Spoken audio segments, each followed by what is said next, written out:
just joining. So for anyone just joining, feel free to say hello in the chat. So what's in store for today? Well, welcome to GSF's Spotlight series, where we bring together different organisations within our community and showcase the work that they do. Today's theme is Early Childhood Education, ECE, and Learning Through Play. And we'll be hearing from Alison Naftalin, founder and CEO of Lively Minds, Siddhant Sachdeva, co-founder of Rocket Learning, and Priyanka Handa, founder and chief energy officer at Learn to Play. And they will all be giving you a glimpse into not only why ECE and learning through play is so important, but showing you each a peep inside their models and sharing some of the learnings that they've picked up along the way. Do feel free throughout the session to drop any suggestions and questions that you might have in the chat, and we will have some dedicated Q&A time as well. We will end with a quick wrap-up session, so I'll share contact details and next steps. And just to say that the session is an open conversation, we really do appreciate your active engagement. So if you could turn on cameras where possible, that's fantastic. And if you're able to put aside phones, etc. for the session, even better. And it's about a 75-minute session today. So for anyone joining us externally or anyone who might be new to GSF, I just wanted to give a little bit of brief overview to set the context for today. GSF is a catalytic community of non-state education organisations. It's an innovation accelerator, it's a partnership builder, and we're working to systemically improve education for underserved children in low and middle income context countries. And since our debut, since we were created in 2017, we're now up to an amazing 100 organisation community made up of standalone schools, school networks, and education support organisations. The latter offering a wealth of services, be it academic support services such as curriculum, it could be teacher capacity building, even financial services. And our membership is across 60 countries, reaching 18.4 million children, running or supporting over 208,000 schools. To achieve our vision, we work in 3 core ways. The first is to strengthen and grow our global learning community. That's why we run events like today, to amplify our community's work, facilitate learning, sharing and networking. The second is through our Impact at Scale labs, we test promising solutions and promising approaches, and we diffuse that research and solutions through our community. Our newest lab is actually on early years, is an early years program, which seeks to identify and support locally led and scalable programs for children 0 to 6 in Kenya. We also have our evidence hubs, and one of which will support grassroots organisations working in emergencies to improve their ECED services by providing practical co-created resources. So if you want to learn more about those pieces of our work, do email me after or drop your contact details in the chat. And thirdly, we partner strategically to shape policy and scale evidence solutions. But now, without further ado, I would like to hand over to Priyanka from Learn to Play, who will be leading us in a mindful play activity for the next 5 to 10 minutes. I'll stop sharing my screen and over to you, Priyanka. Awesome. Thank you so much, Steph. And thank you, GSF, also for the platform. It's really great to be here. And thank you for everybody who is here this afternoon. I am really excited to start with a mindful play activity. I just want to confirm that you can see my screen. Is that great? Thank you for the thumbs up. Okay, so I'm going to ask everybody to stand up, please. There we go. And I hope you can still see me. I'm standing up because I can't see my screen anymore. But I'm going to ask you to please stand shoulder width apart and put your hands out in front of you with your palms facing out. It's 2 p.m. in Botswana and it's 41 degrees outside. So actually, this is great for me because I do need to stand up and breathe. You're going to reach up high with your hands above your head. And you're going to move them down, bending over and going as far down as you can, making an arch. And you just made a rainbow. You can come back up, taking a deep breath in. And as you breathe out, put your arms down. We are going to do it again in different ways, but I'm going to stop and say, we call this the rainbow breathing because of the visualization that's going to come next. So I'm going to ask you to close your eyes next. And so don't worry about what's coming on the screen. You don't need to see it. You just need to be able to hear my voice and then visualize what I'm going to talk you through. Rainbows are generally a really positive symbol in most cultures, and certainly in the culture and communities where we work. And it's also a wonderful early childhood symbol. And we've got a play approach called the rainbow play approach, which I'll take you through later. But that's why one of the key things that we use in our play groups is rainbow breathing. So we're going to do it again. And as I said, please, this time, can you close your eyes? And you can just listen to the instructions. You really don't need to be able to see the screen.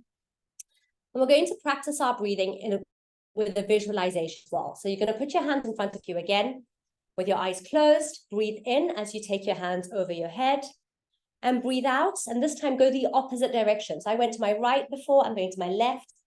And breathe out as you stretch down, and see how far you can stretch this time.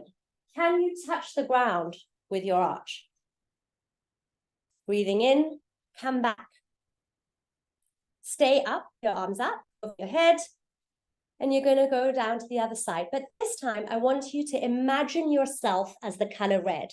So as you bend over, imagine the color red filling up your whole body, from your toes to your fingertips that are hopefully reaching as far down as possible.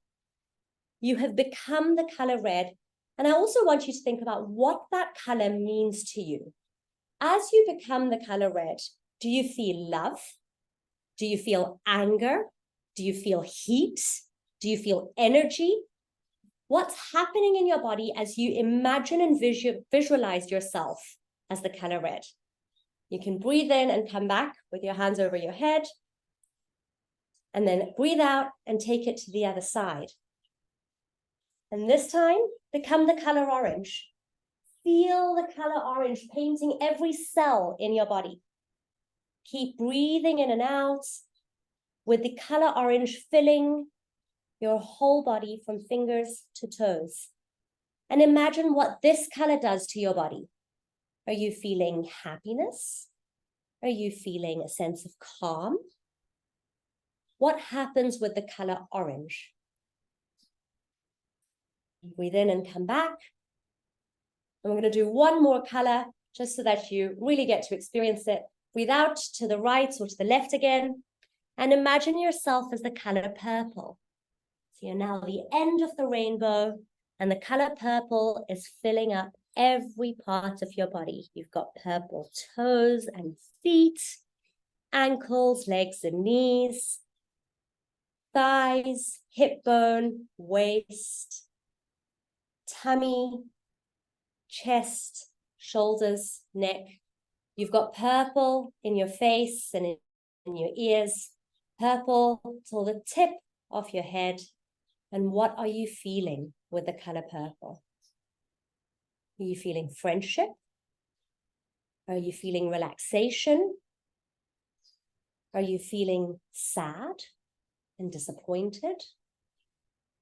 What happens to you as you feel the color purple? And now you can bring your arms back to neutral. Take a few normal deep breaths in and open your eyes. And that's one of the mindful play activities that we do often to open up our play groups in the morning. It brings the community of children together. It helps send them on something, but it's also a way of helping them name and label emotions and how they're feeling and give them something concrete.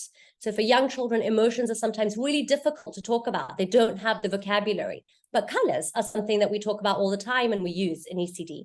And when we start to associate colors to emotions for young children, it strengthens their ability to communicate about how they're feeling. And I'll also understand that there is a physiological response as well as something concrete that they can imagine with these difficult feeling words otherwise. So I hope you enjoyed that. And I'm going to stop for now and hand back and see what's next with Steph. Thank you so much, Priyanka. I think that set us up really nicely for today's session.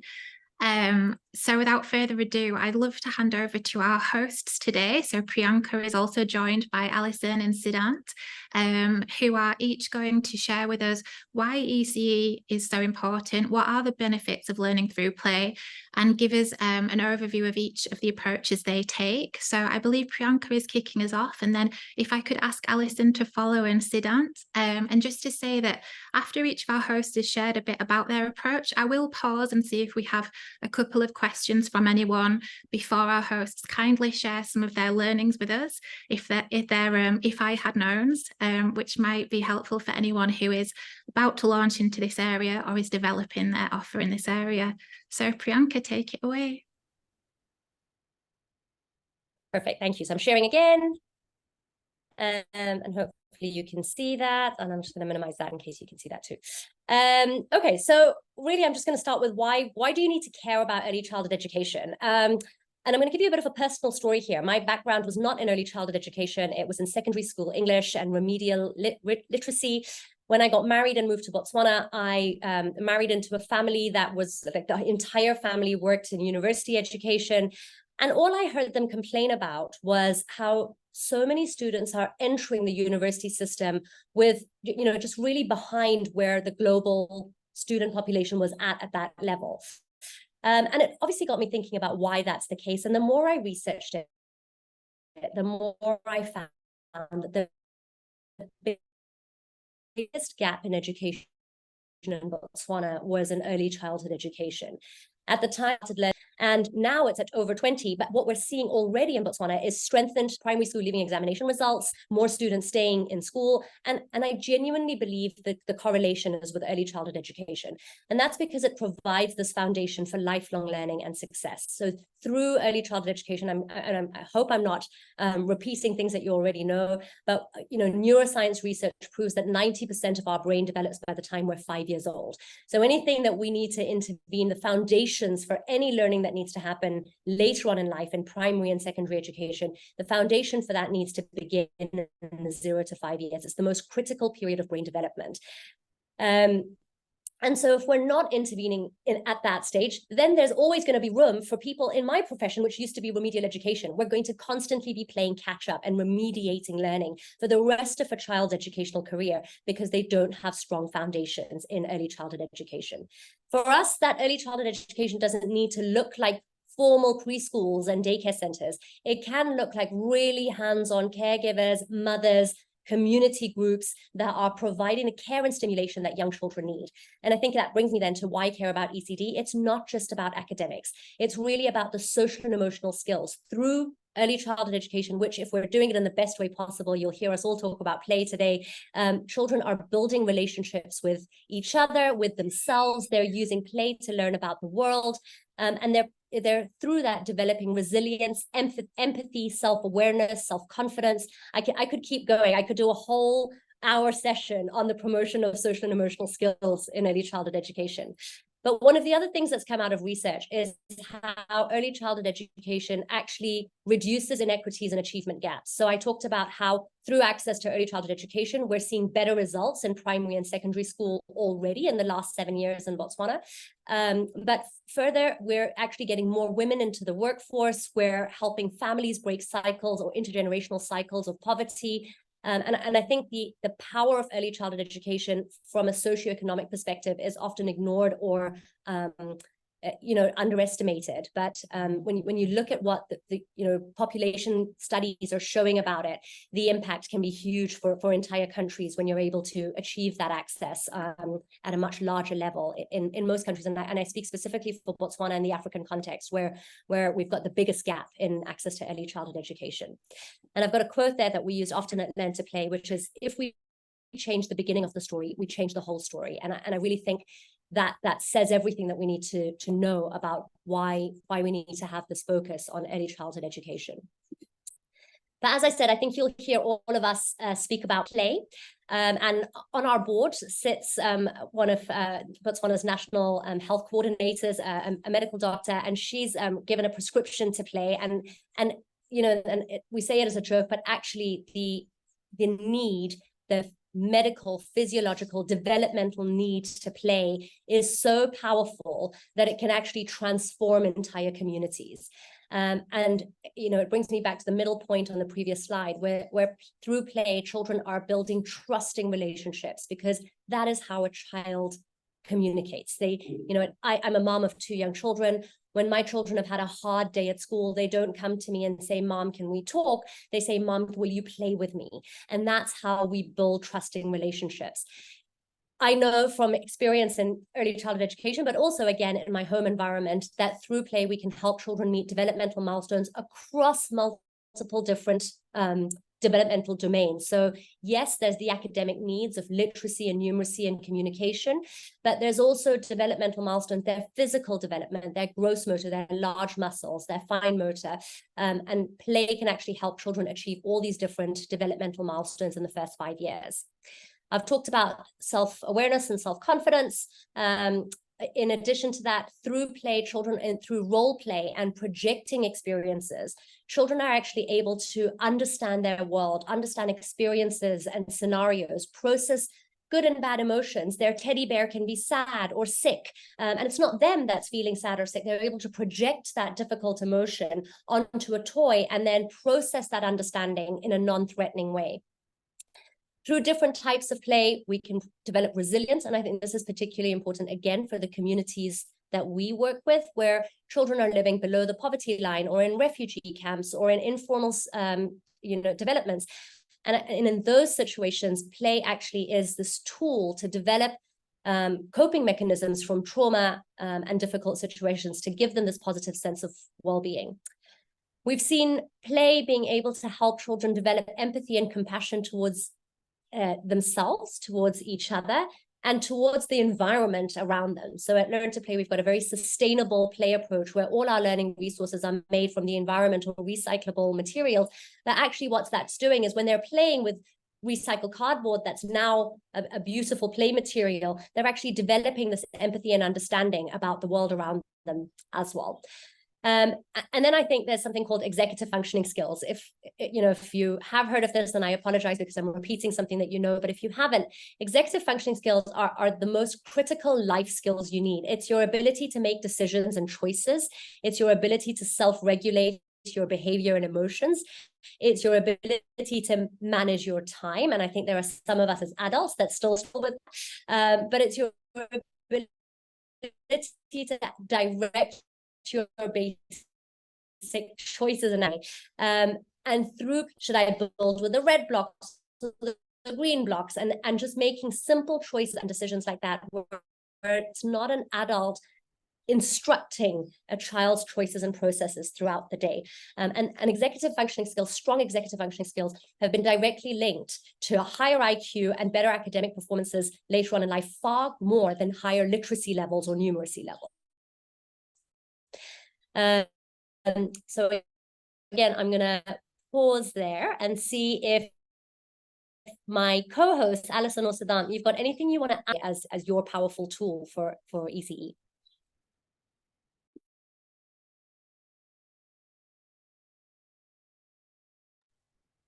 No, you did a great job there, Priyanka. Yeah, I completely agree with Priyanka on all the points that she said. I think we've also realized in our work in India that sort of learning via play and sort of making sure that the play-based environment is built everywhere across the child's day is really, really important, right? Be it at home, be it in whatever classroom he or she is going.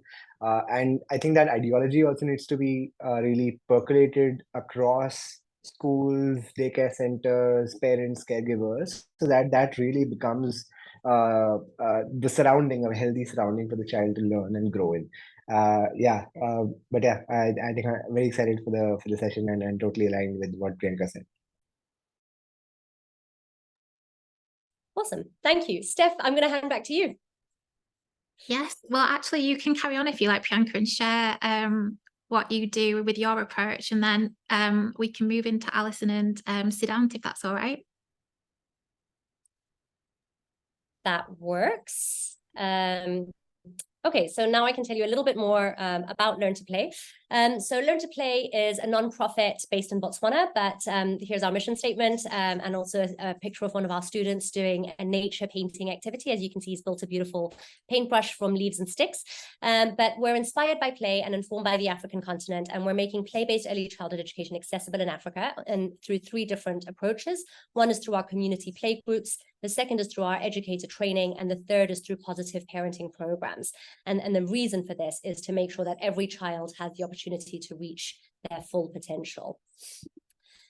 So as I mentioned, we love rainbows at Learn to Play, and we've got a rainbow play framework. And what I will say is I've got it here on the screen, but if you go onto our website, which is below there, it's learntoplay.org, you can actually download this as a PDF. It's free to download and use, and I'll go through the approach and the framework and how it works. And this framework underpins our entire training for our mamapreneurs, as well as our curriculum, which is a play-based daily curriculum with lesson plans, and it's all built around the rainbow play approach.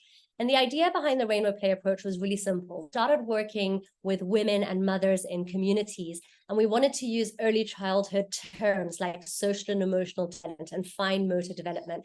Our mamapreneurs found this really difficult to understand, this jargon. But when we started breaking it down into,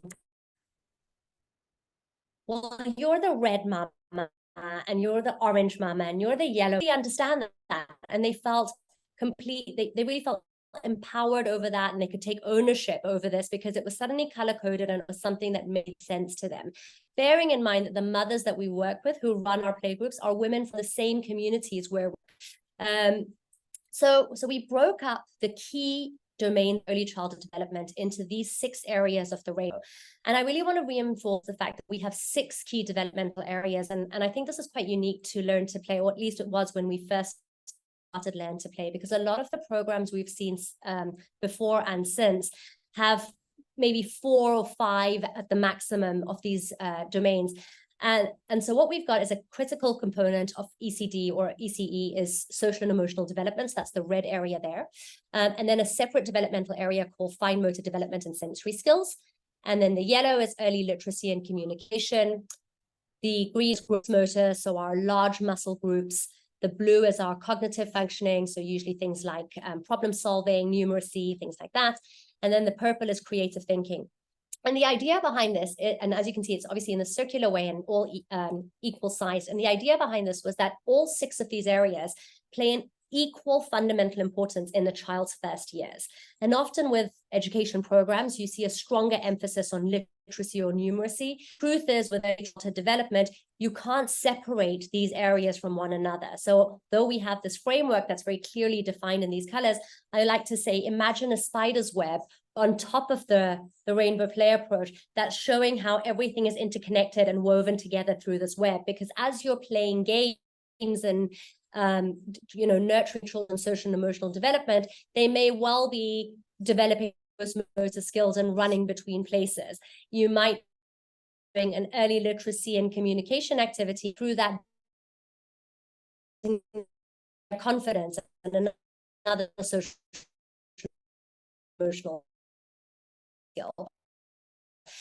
So it's through learning that your developmental domain. So in our curriculum and in our training, we spend an equal amount of time timetabled for all of these developmental areas through play-based activities.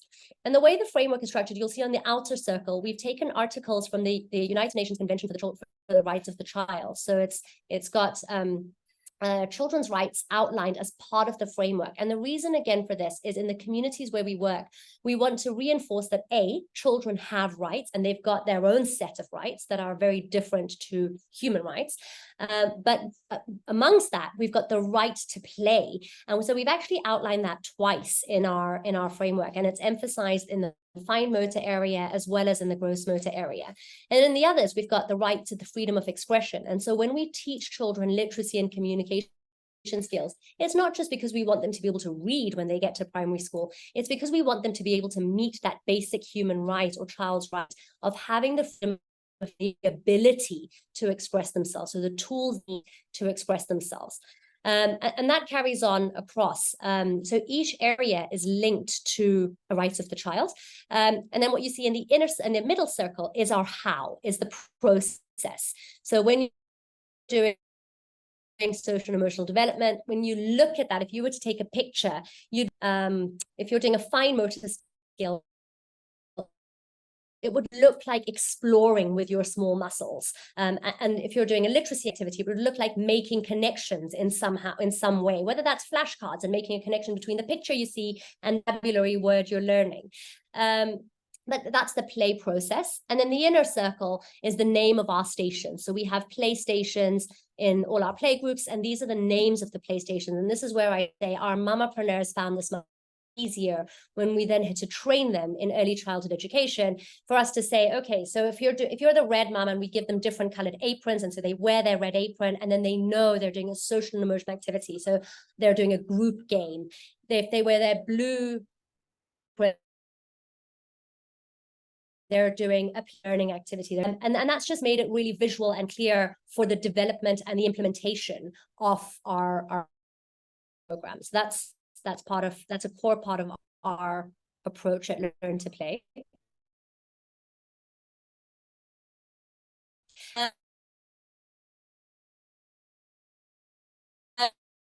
What I think again is really important in our just is up a little we really believe that the coach to working, and so we've got frameworks.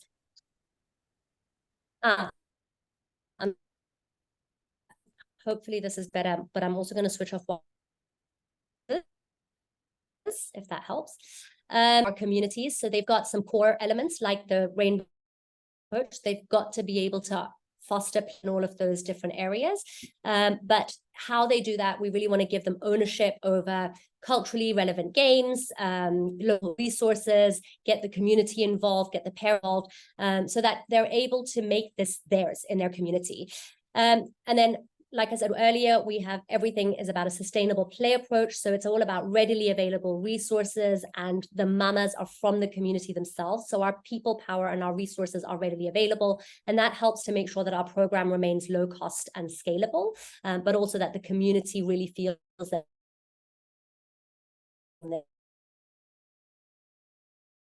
for themselves.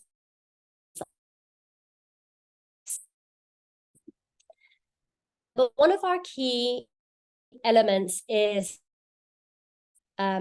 taking into account the different cultures where we work. You see that parents receive what's called them go home and safe and caring environment, where children's vitality, learning, and well-being are prioritized through care. And there's 52 activities in a box for every week of the year for children age 0 to 2, and then a separate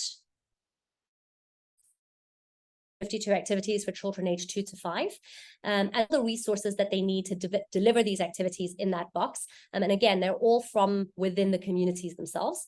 The families receive training on how to play with their children, and it all extends what's happening in the early childhood program as well. But the idea behind it is to really focus on social and emotional skills and physical movement in the home environment, because that's where we saw the biggest gap was in families and in homes where we work. And so parents receive this box, and then they play with, they run these activities once a week with their children in the home to be able to strengthen family-child relationships. We also do educator training, and that educator training starts with a mindfulness activity every single day, just the way we did. And part of the reason for that is because we want mamapreneurs themselves to experience the impact of mindful play, which I'm going to talk about. But they experience that firsthand to promote their own emotional health and positive self-identity before they go back and now have to lead early childhood education programs in their communities. We've also developed, alongside our teacher training program and our curriculum, a play-based assessment. So through our culturally relevant approach to education and our play-based approach to education and assessment, our playgroups continuously then ensure that children feel a sense of belonging, and that they feel safe and welcome at playgroups. And so even during times of testing or assessment, it's not that children are isolated for one-on-one assessments or feeling under pressure when they're being assessed, but rather it's all still through group play environments. Priyanka, thank you. going to jump in just to track timings. If it's okay, we could come back to this in our discussion part of the session, if that's all right. That's But perfect. thank you. Alison, would you mind sharing Lively Minds?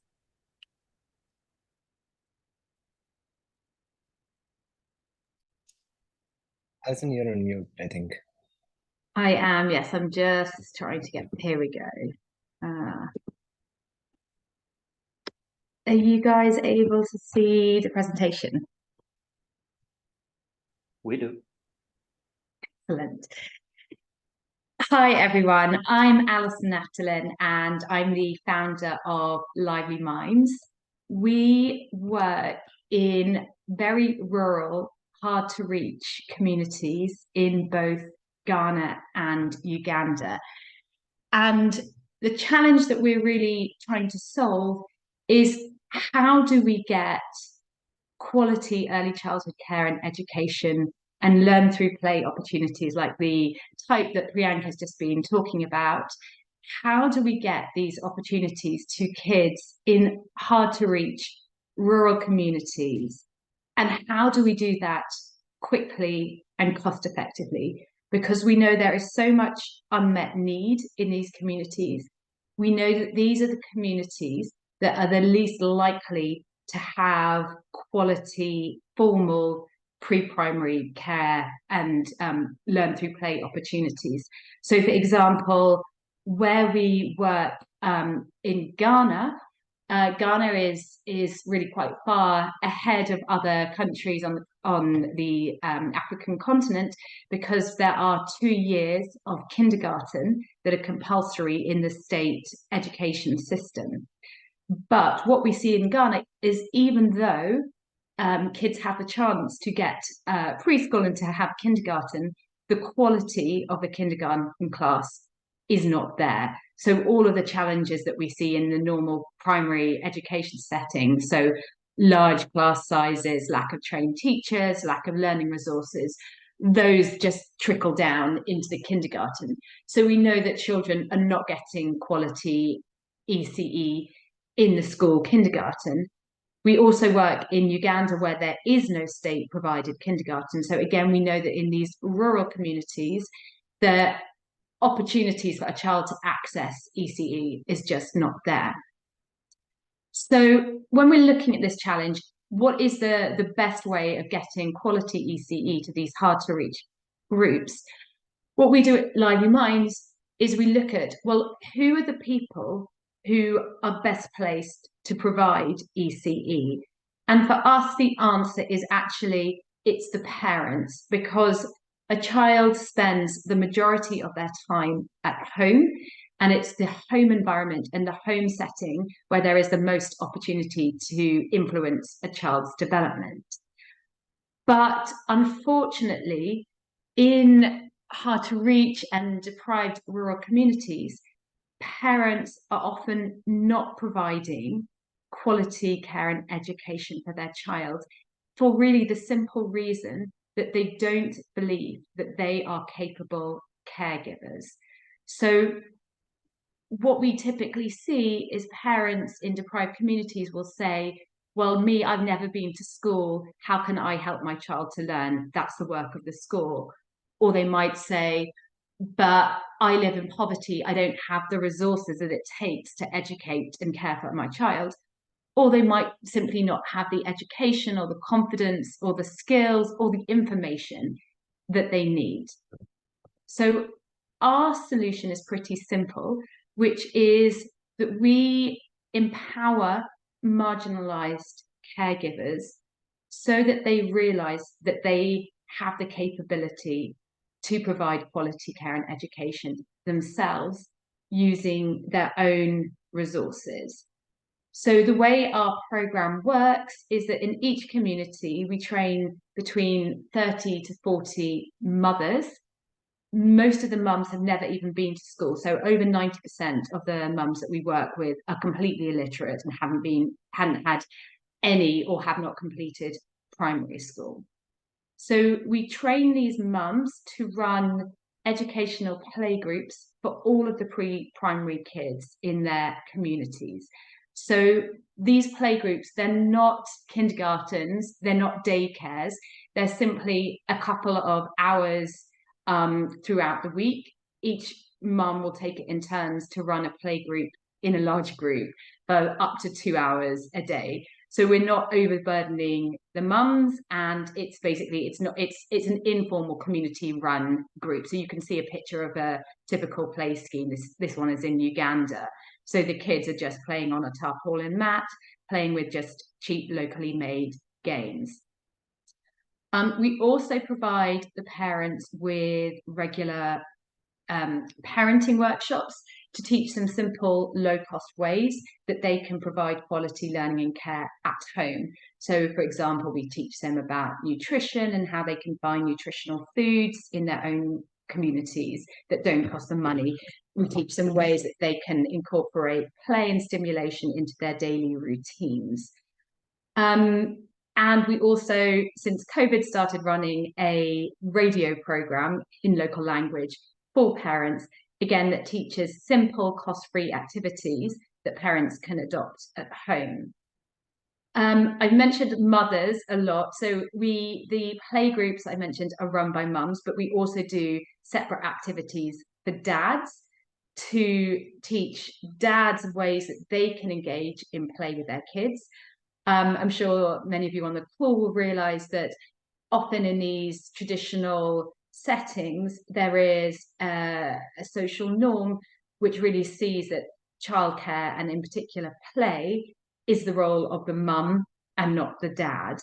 And therefore we do quite a lot of work trying to tackle that gender norm and really encourage dads that it's a good idea and it's fun for them to play with their kids. And also at the same time, really sensitizing mums so that they feel that they should really support dad in that role, because actually quite often mum can be quite resistant to dad stepping into this territory as well. The other aspect of our program is that it's delivered by government. So we've developed a core curriculum, which is a training program for parents, and also a trainers curriculum, so that we can get local government to deliver the program. So we use community trainers to train mums and to help run the playgroups, and then local government to train the trainers. So we have this cascade model so that the program can be delivered through existing government systems and personnel and for really low cost. So at present, we're delivering the program in both Ghana and Uganda through this government trainer training approach. We're currently in over 2,000 communities combined, reaching over 200,000 kids per year. And we're currently reaching around 76,000 parents. Because of the scale we're at, this means that we can really deliver the program very cost effectively. So our current cost per child is around $14, and we're seeing that the impacts that are generated through the work are equivalent to an extra year of school. At the same time, we're really seeing that this approach, and in particular the approach of involving parents and training parents, is having a very empowering effect on mums, and is also successfully shifting gender norms around parenting attitudes. We're also managing to reach over 1 million households through our radio program, and again are seeing similar impacts there. So I guess the key message and the key learning, key takeaway that I would love sort of to leave you all with is that parents really are such a key way to get quality care and education and learn through play opportunities to kids. But unfortunately, the current systems and investment approaches are often not using this sort of great workforce. Quite often, the traditional approaches, which really focus on establishing daycare centres or KG centres or nurseries or kindergartens, that they have the unintended effect of bypassing parents and can even therefore make parents feel that they are incapable caregivers, because it can then make them feel, well, the place for children to learn is in a formal establishment rather than at home. So I guess our key kind of advocacy goal and advocacy mission is to really showcase that parents who've not been educated, parents living in poverty, are really capable of generating huge social gains for themselves and for their children. And so the more that we can put parents at the front and centre of ECE provision, the better. So I'll hand over to Siddhant from Rocket Learning, who I know shares this approach as well. But thank you very much for your time, and really be delighted to answer any questions that you have. Thanks, Alison. I'll just start projecting. Steph, should we wait for a couple of questions before I start? No, go ahead. If there are any questions, just pop them in the chat, and then if timing permits, we could take a couple after you've spoken, Siddhant, or we'll come to it in the Q&A section. So go ahead. Perfect. Okay. I'll try to follow the tough.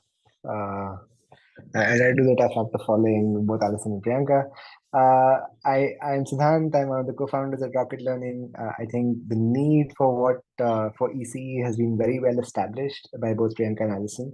And all of us at Rocket Learning sort of share the belief that ECE is the most important sort of equalizer which exists in the society. And I think we work towards that goal only. So we are currently working in India. And the problem that we are trying to solve for is that there are sort of millions of children who have entered the schooling system who are not ready for school yet, or are not performing at the level or are not ready to learn yet in the way that they're supposed to learn at grade 1, grade 2, grade 3. And this gap keeps on sort of increasing. Kavya is one of our beneficiaries. She's a 6-year-old girl from a rural town in India, and we are trying to engage her parents, her daycare center worker, in making sure that she's ready for school when she enters school, and she is developing in the right way via play-based learning. So that's the reason. That's what we're trying to solve for. The framework that we have at Rocket Learning is something that we call AIM, where we try to provide sort of aspiration and awareness to parents, caregivers, and teachers around the importance of early childhood education. What do I mean by aspiration and awareness? It's the fact that ECE is important. It's the fact that engaging with a 3-year-old child is really, really important in a meaningful manner in order to make sure that he or she is developing in the right manner. Once that aspiration is getting built, we also provide information on how to engage with children. And that happens both at home as well as what is happening inside school or daycare centers. In India, the daycare centers are known as Anganwadis, where kids go for a couple of hours in the day, and there's a daycare center worker who is engaging with the children in learning activities. We try to give this information to both parents and daycare center workers, and then we want them to do these activities and sort of share back with us what they're doing. And once they do that, we have set up a technology platform which allows us to continue giving them that sort of motivation and continuously keep measuring how they are engaging with the child. So at a very basic level, imagine like a WhatsApp group of a daycare center worker and 10 to 12 parents who are part of a community. And our technology allows us to send daily activities to them around on what to do with the child. These are simple play-based activities which can be done at home with parents or in the daycare center with the daycare center worker. And then we have sort of gamified it to say that if you are a parent and if you are sort of engaging 4 days out of 7 days in a week, at the end of the week, you get a report card with 4 smileys. So you're basically sort of earning smileys as you engage with the child, right? So it's basically like a parent engagement model that we started off with. And that's something that we have been doing over the last 3 years. And currently, we are working in around 9 states in India, which covers around 80 districts. We are interacting with around 1.8 million children via both our parent as well as our daycare center model. And we're a team of around 250 people right now. there are three things that we are trying to do at Rocket Learning. One is, as I was mentioning, engaging parents via tech-based parent model to make sure that they are doing at-home simple activities and gamification, personalization, and behavior change are sort of important themes which drive adoption and engagement for us. The second thing that we realized, as we were coming out of the pandemic was sort of we also wanted to influence what's happening inside the classroom or the daycare center worker. So we are also supporting the daycare center worker in activities that she can do inside the daycare center, which is what we are calling the teacher model. And then the third is we are also trying to make sure that we are doing policy and advocacy initiatives at different levels of the government to make sure that the models or products that we are building get baked into sort of the government schemes and policies so that they can outlive the products can outlive us as well. I'll just talk a little bit about each of these models, and I think some questions also that came on chat I'll try to address. I think just for context, I think India has seen the smartphone revolution in the last sort of half a decade. Even in rural India, around 70% of households have access to one smartphone at least. So we are sort of leveraging WhatsApp groups to reach out to these parents. And we have around 120,000 WhatsApp groups, which cover around 1.2 million children, where we are trying to send content and nudges. Now, what we've realized is what works in such a tech-backed model is that we have to make sure that there's enough personalization for parents. There's real-time appreciation. If a parent is responding back, within a couple of hours, they get a message saying that, great work, that you are well done on sending homework. We are also trying to use local dialects and nudges wherever, in places where standard languages like Hindi or Marathi don't work. We try to go even more local in terms of using dialects which parents are comfortable with. We're trying to see if goal setting and self-comparison sort of work in terms of nudges. And we are actively leveraging peer effects. So in the group, right, and if there are 10 parents and 2 start responding, that really has an impact on the other 8 as well in a positive manner. So we are trying to leverage peer effects and social accountability in as positive a way as possible by having positive and inclusive recognition on these groups. And of course, I think we have to make sure that we are meeting parents where they are. We have to understand where they are in terms of their digital literacy, in terms of their comfort with the product, and then sort of take one step from there. There were questions around sort of how do we build behaviors for parents around aspiration, around their attitudes, their confidence. We've actively built out behavior change campaigns where we have built out these characters. This is Chulbuli, a little girl who has an entire family in a rural town in India who's narrating some of these campaigns. And we've actually decoded parent behaviors from aspiration to attitude to confidence, intention, and behaviors.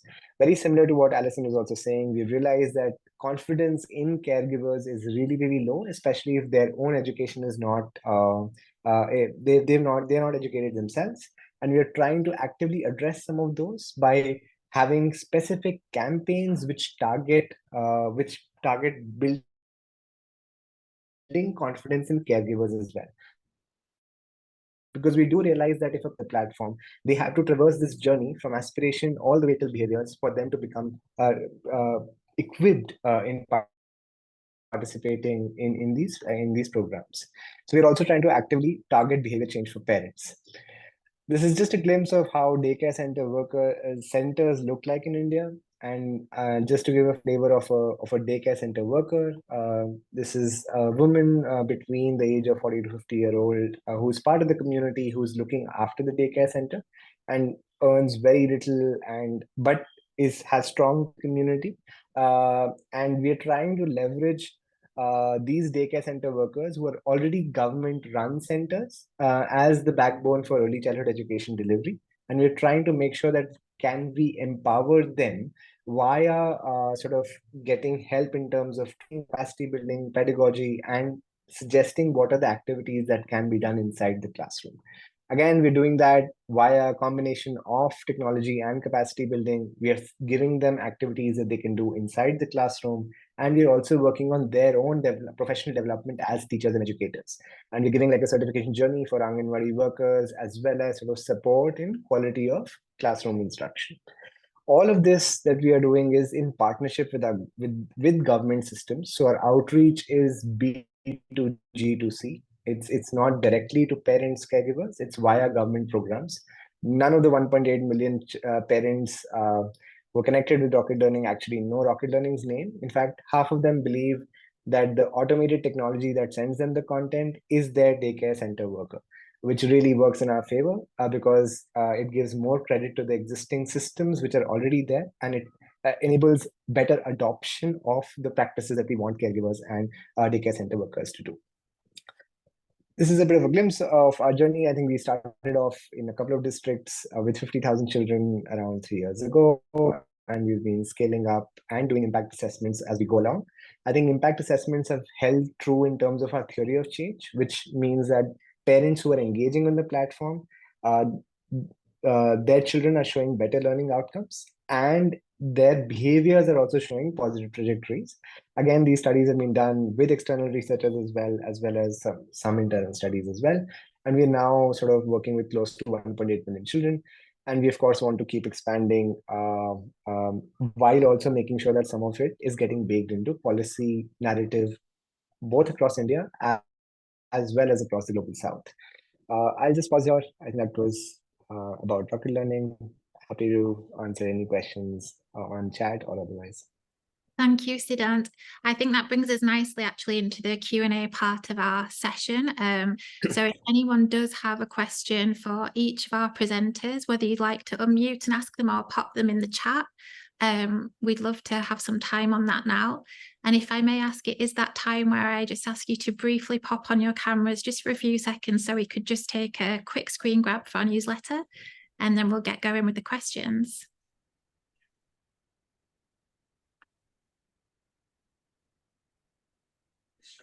Thank you.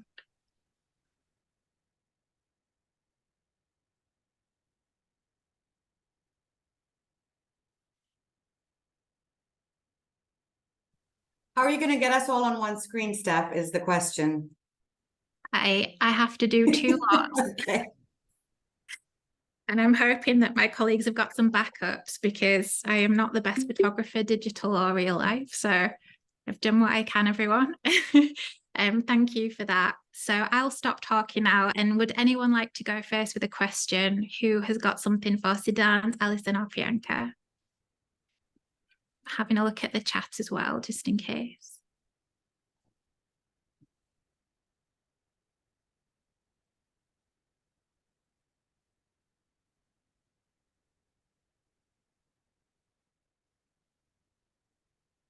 I can pop in with a question actually for Rocket Learning while everyone else is gathering their thoughts. So just obviously incredible journey of scaling your programs over the last many years. I guess just as you were scaling, how are you still maintaining that essence of some of the program elements, and how are you then, I know you talked about MEL and tracking, but how are you doing kind of quality checks across these million schools that you're working with? Yeah, I think we started with a pure sort of tech-backed model, and we've now sort of arrived at a bit of a hybrid model in the sense that we do have one person per district, which is sort of managing the operations as well as doing sort of quality checks. I do think that we have, I think, a disproportionate focus on testing and user feedbacks. So I think it's almost in our DNA to keep doing wherever there's a debate or discussion on what to do. I think the two major sources of truth for us have always been sort of A/B tests that we run on based on data, as well as layered together with a strong qualitative insight that comes from users, right? So when we started, I remember every quarter we used to do sort of a voice of customer day where the entire company is just either calling or meeting parents, regardless of which team you belong. And of course, we have around half of our forces organization on the field every day, who are basically collecting feedback from users which is qualitative and which informs almost 70 to 80% of the ideas that come through.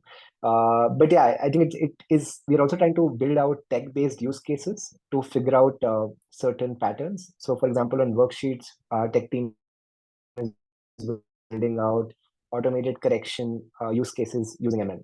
So if a user sends back a worksheet, can we identify using machine learning whether the worksheet was sent in the correct fashion, and can send back a nudge to the user with the right thing. So I think it's a combination of both field efforts as well as building out technology to scale.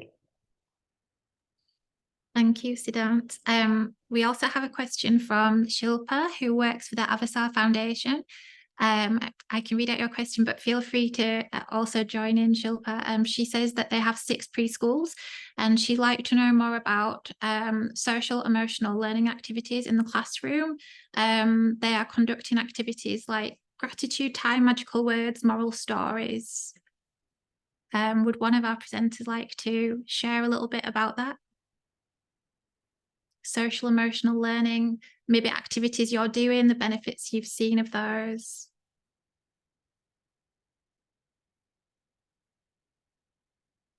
I'm happy to start, and then Alison, Siddhant, please jump in. So there's the rainbow breathing we did at the beginning, and we have a whole mindful play curriculum. So in addition to our normal daily lesson plans, we've developed a separate curriculum called Mindful Play, and that is a mindfulness play-based activity every single day.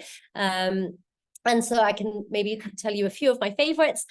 We do a breathing wand. So I'm happy to send some pictures, but essentially out of an old toilet paper roll or a cardboard roll, you cut it out, attach some streamers or ribbons to it, and then you breathe. The children can decorate it, put a self-affirmation on it, like, you know, I am kind, or I'm beautiful, I'm smart, whatever they want to put on there. And then they breathe through that. So that's a breathing activity, but also a positive self-affirmation. So it's a calming self-regulation activity.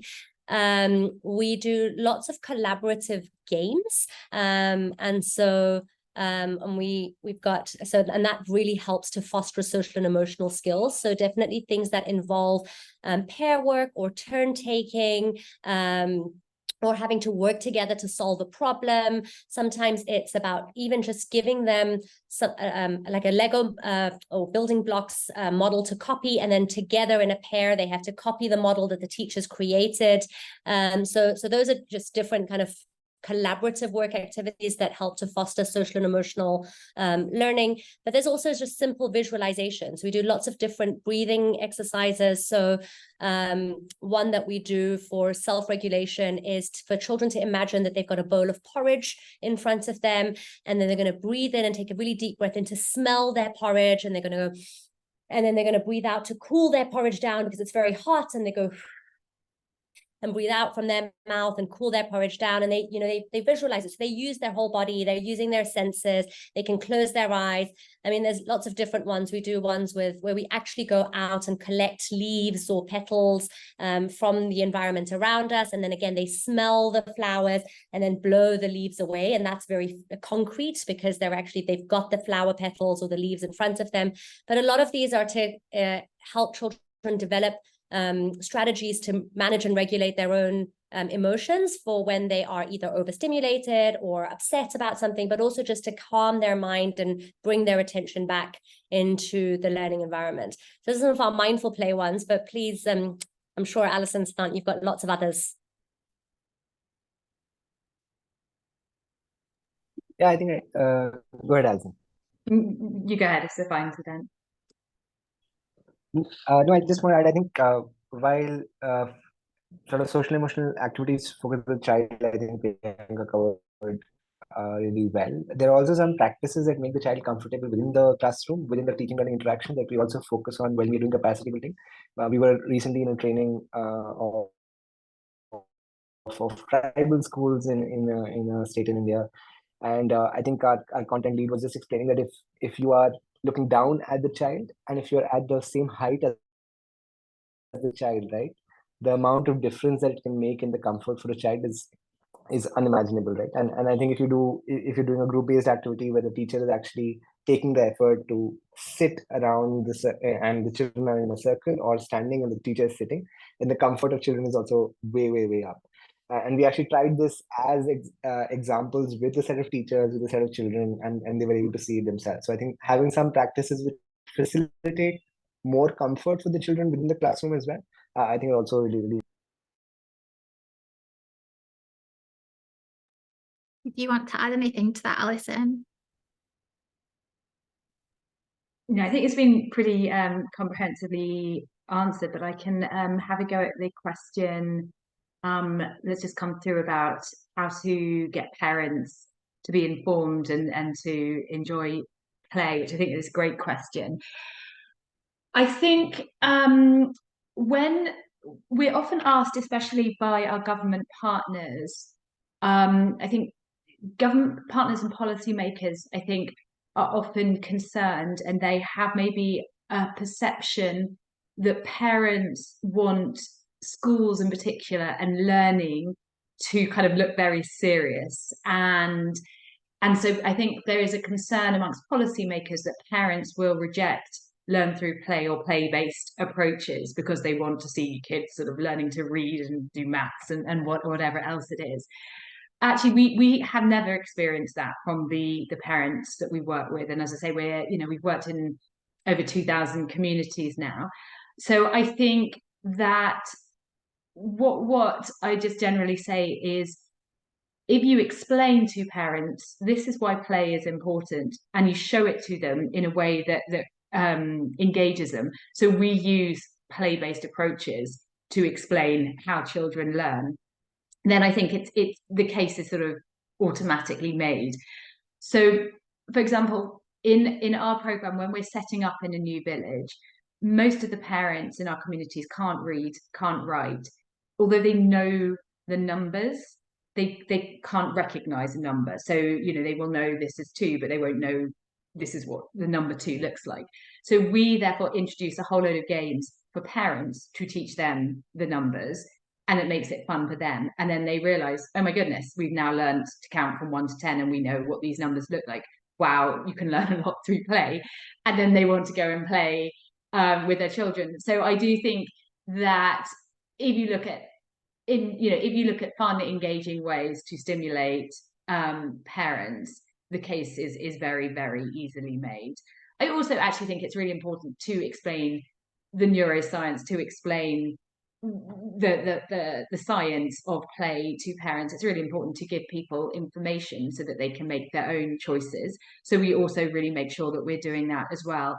But I think the good thing, as I say, about play is you can just engage parents and play, and then the learning is immediate, it's fast, it's fun, and then parents generally want to adopt the techniques themselves with their kids. But I'll hand over to the other two if they've got any insights on this one.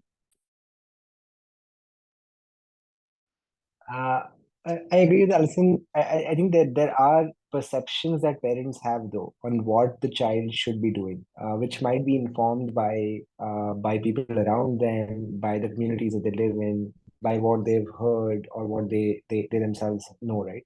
I think it is important to understand what perceptions there are and try to address some of them. For example, there are parents that we work with who believe that children at 4 years should be writing like cursive, right? And now that's a bar that they have set because they have seen somewhere that children are doing this or schools are doing this, right? But I think that needs to be understood, that what is the assumption or what is the underlying assumption that they are working with, and try to address some of those, right? That it's okay if children are learning at different paces at this age, right? Or it's okay if the child doesn't know this skill, but if you practice, get to the skill, right? So I think it's a little bit of a behavior change problem, but I do think that within behavior change, we have to identify who are the influencers for these parents, right? Often they are members from the same community, the daycare center worker close to their home, or other parents in the same vicinity or the group, right, can act as good influencers, and we have to really mold our messages accordingly. Even the fact that ECE is really important, and it's really important to spend 30 minutes every day with your child, right? This sort of message at the onset is important to not just say it once, but keep repeating and keep showing examples of other parents who are doing the same practice.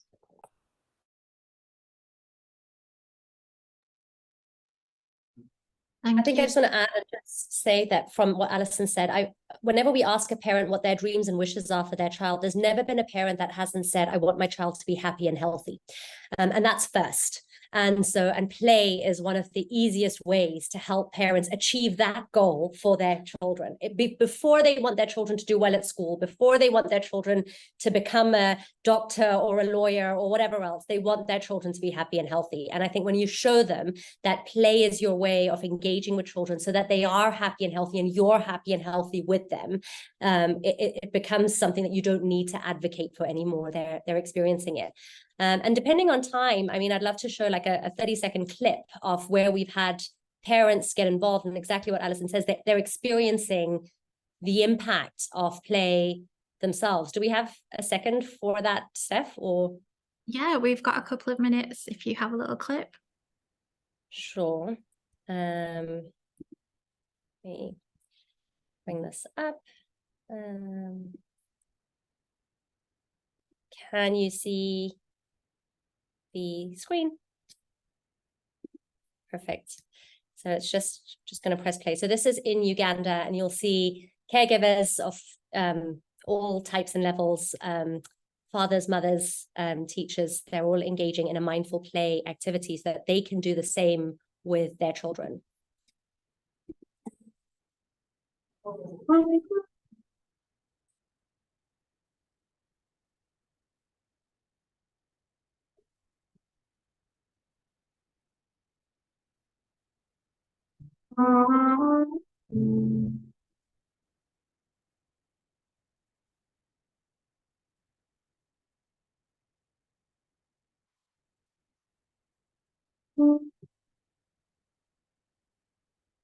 What they're doing here is painting to music.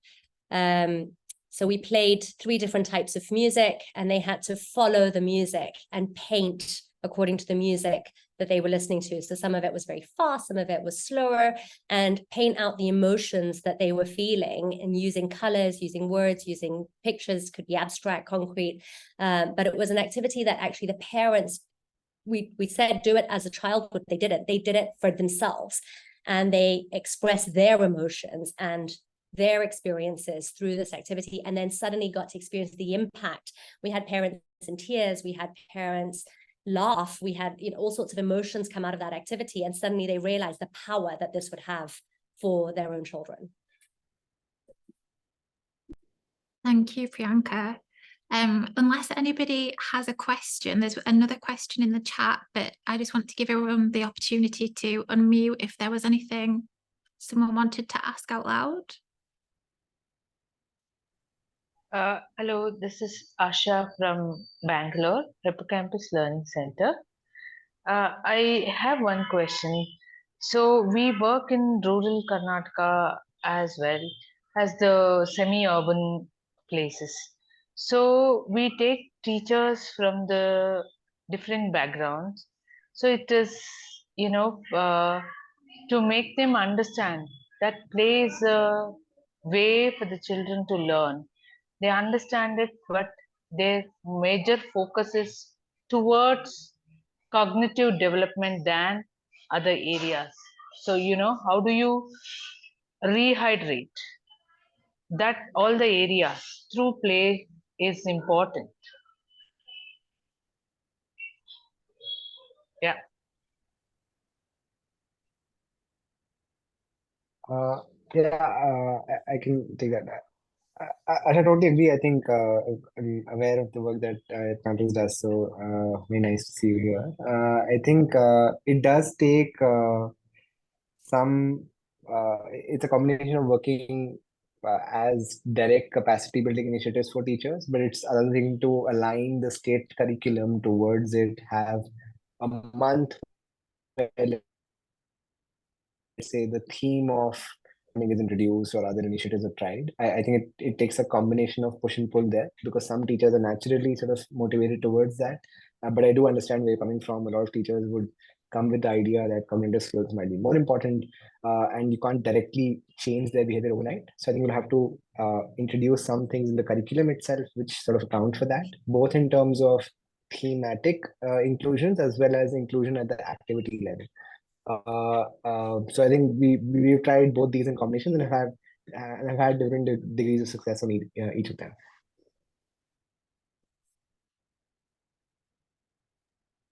Thank you. Alison or Priyanka, did you want to add anything to that? Okay. Well, perhaps we could take one final question. I saw that Ashti had posted in the chat about the role of government. So I know you touched on this, Alison.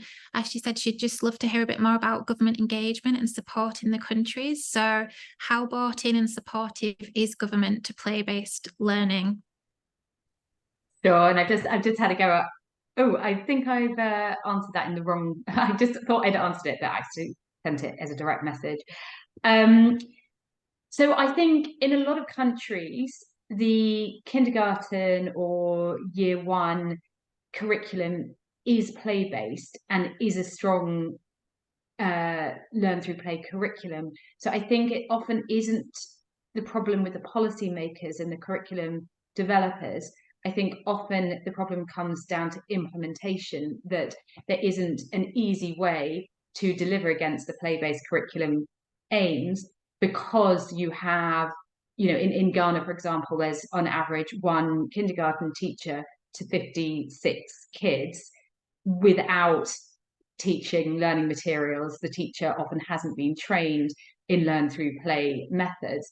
And with the best will in the world, if you have 55 4-year-olds, what are you going to do with them?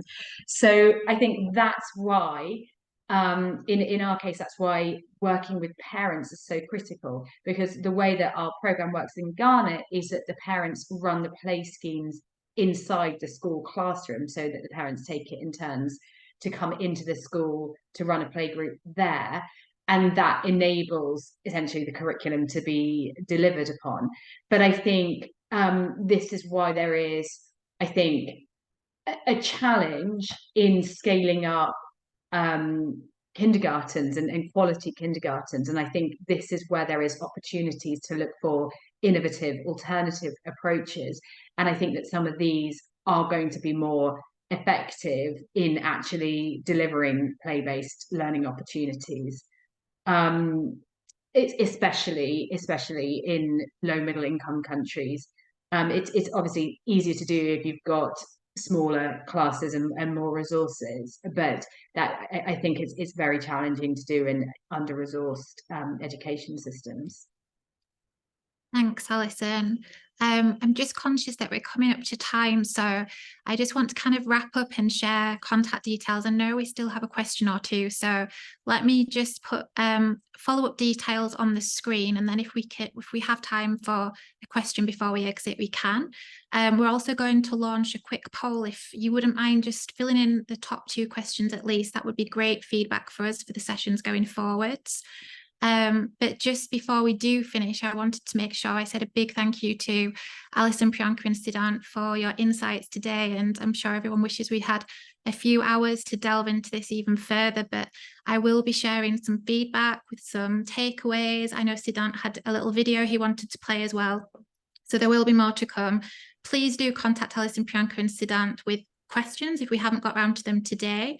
You can contact myself about GSF's work in general or to learn more about future events. These contact details will be in the chat as well.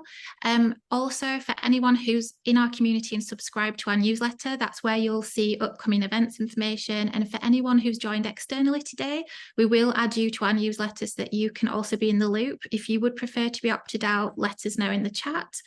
Let me just quickly glance at the time. So the poll is on the screen if you wouldn't mind filling that out before you head out. But we can maybe take one quick little question before we go out.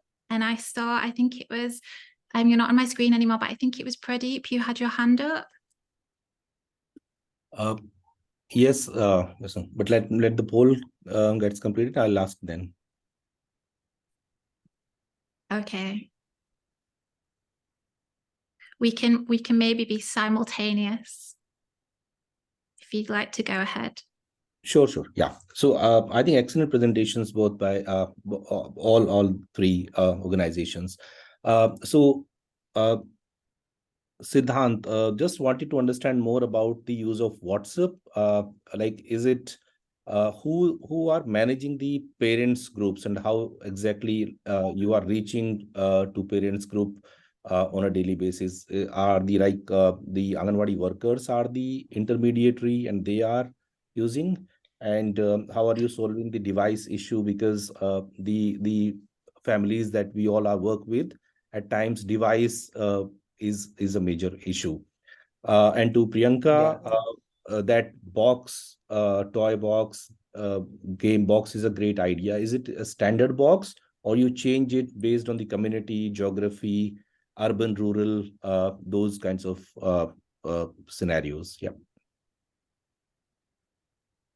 Yeah, I can go first. I think we've built out a lot of automation technologies behind WhatsApp to enable sort of at least sending and tracking is automated. There are still sort of moderators or Anganwadis on the groups, the daycare center workers who are basically responsible for setting up the group. So it's an official Anganwadi group where we are added and we are sort of sending some nudges or content every day.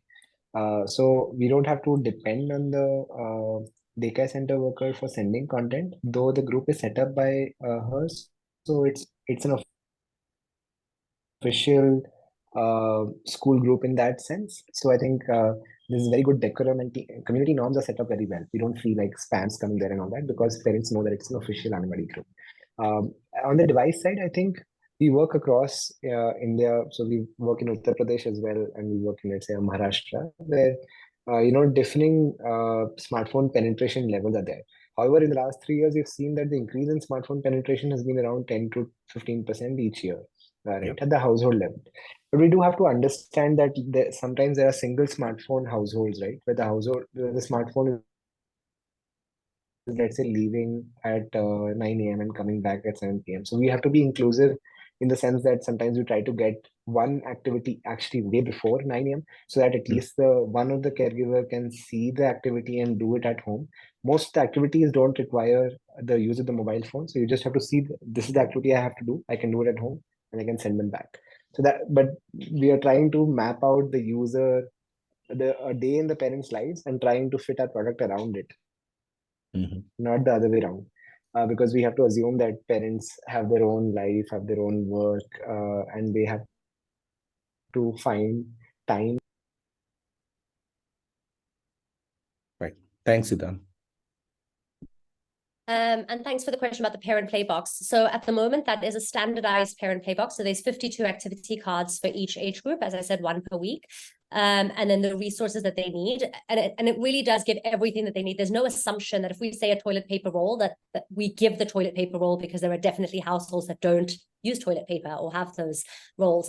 So there's no assumptions made in the box. And at the moment, it is all standardized. What does change from community to community sometimes is the language in which it's delivered, but we do train the parents, and all the activity cards have some basic English, but then it's all picture-based instructions, step-by-step instructions, and then the resources for as far as possible are standardized, but there are some locally adapted resources where relevant. So it might, for example, beads. If there's a beading activity, depending on where, we'll bead with different things. Sometimes it's beading with seeds, sometimes it's beading with locally made beads. It just depends on where we are and what's going to be most accepted and seem like, oh yeah, I understand how to use this in our home environment in each community.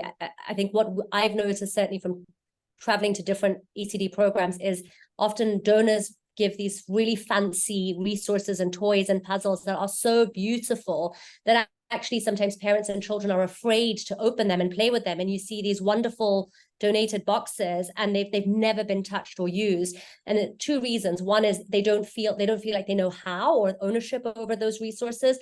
And B, they've never been trained on how to use them. So we've tried to eliminate both of those in the parent play box.